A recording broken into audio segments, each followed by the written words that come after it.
At around 8:30, I was having a check on the nest adopted by our finches.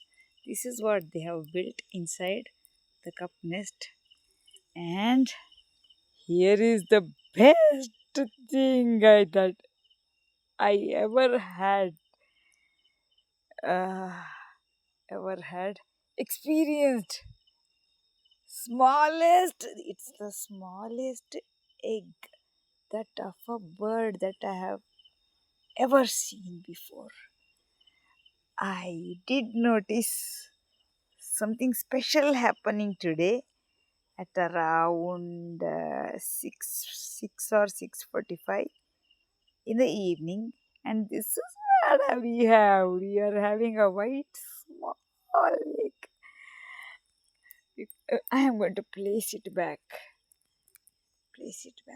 and keep observing every day. See, this is the night hours at 8:30 around, and I'm going to place it back.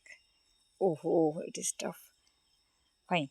They are not coming back to the nest in the night hours. That means so. That's it for the shot.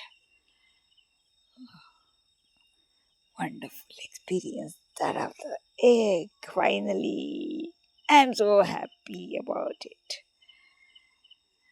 That's it. Have a nice day.